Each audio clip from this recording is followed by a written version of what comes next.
Welcome to the Dr. Kyra Show. This is the fourth part of our four-part series on leadership skills that are essential during the coronavirus epidemic.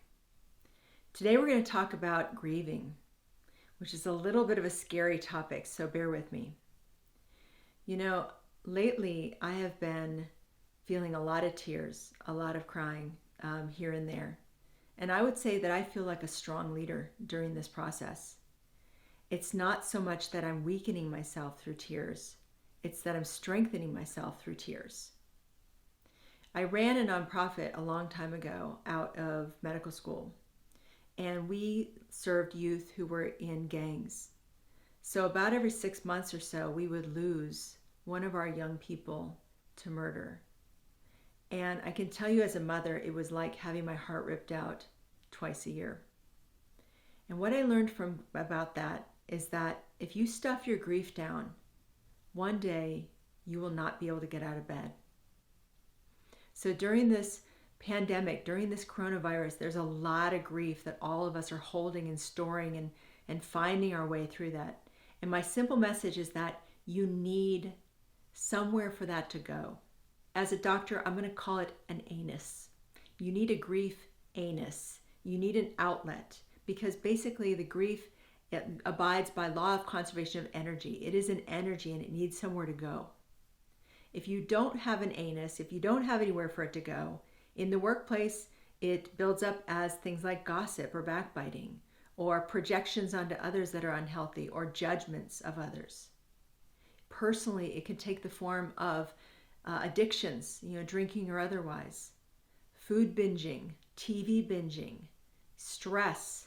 There's a huge spike of domestic violence right now during this pandemic. What is that besides not having the skills to grieve?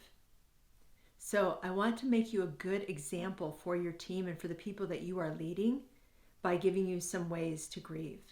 The Mayan culture has a tremendous engineering in their culture. They actually have professional grievers. So for people in their culture, in their tribe, who are not good at crying, who are not good at grieving in a healthy way, those professional grievers will come to their house, listen to their stories, and actually, once they feel the compassion overwhelm them, they'll start crying on behalf of that person who is unable to cry themselves. So try to prompt yourself. Maybe watch a sad movie. Listen to some sad songs. It's not depressing. Depression is when grief gets stuck. Sadness and grief is when you feel alive and you come alive and you're awake to the moment and you're present for the people who are counting on you. You got to anchor to something that is bigger than you too. There's a Gnostic proverb, what's inside of you must come out or it will kill you. So what's bigger than what's inside of us? Well, if you have a prayer tradition, then pray. Otherwise, nature is everybody's bigger thing than you. Nature's bigger than you. It's older than you. It's been there, done that. It's seen a million people come and go with their problems, with their concerns, with their suffering.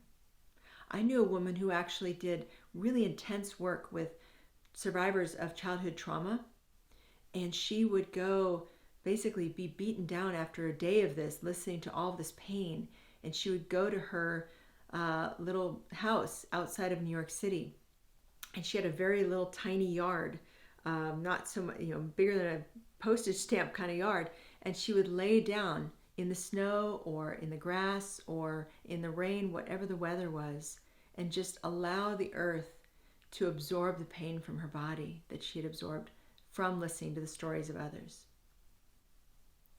So do something for yourself. Create that anus of grief. Create that asshole, or we all risk becoming asshole-like if we don't have a way of doing this for ourselves. I hope this helped you, and I'll see you next time.